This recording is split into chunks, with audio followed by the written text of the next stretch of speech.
एगो टोकरी लाओ टोकरी एगो टोकरी टोकरी लाओ तो एकरा और के न मिलता है धर धर धर मर जा 3000 के फिर खाना सूझ है टोकरी ना है तो गाय वाला नादी है काई बोले दल खाए वाला ना दो दिन भूखे रह जावे कोई पर भार चल तू चल ला टोकरी ला लेकिन ये तो ऊपर नीचे बराबर या टोपा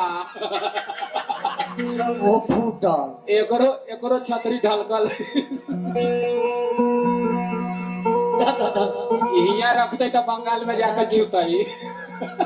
बिजोर लेकिन पंजाबी जैसे लग रही है हाँ ये बंगाली है लेकिन सोना गाछी से आई है बगल से हाँ भाई घर वही जे है हाँ और गोल भाभी उठिए दोनों जना के बाद बीत करा दिया जाए अच्छा रहेगा हेलो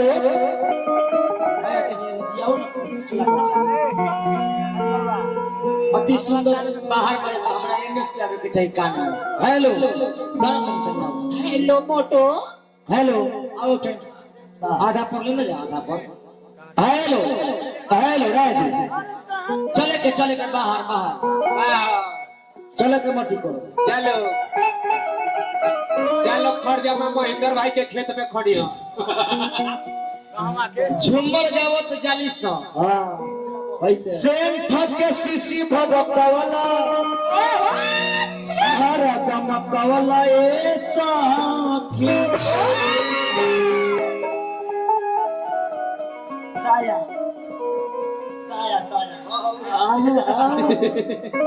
हवा कैमरा झुमर में फोकस कीजिए चाची दादी लोग आवे नी सेम थक के सीसी भगकवला शहर गमकवला ए सखी साया पहनलू साड़ी पहनलू साया पहनलू साड़ी पहनलू आ झूला के बटन ना लगवलू शहर गमकवलू ए सखी लेकिन बाबूआ झूमर तो अनेक प्रकार के बा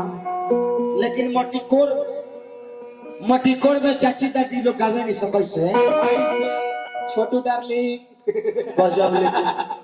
जौड़े रहो ना जौड़े मन न लगै छै एकरा जौड़े कि कहवा के पिए माटी कह के कोदाले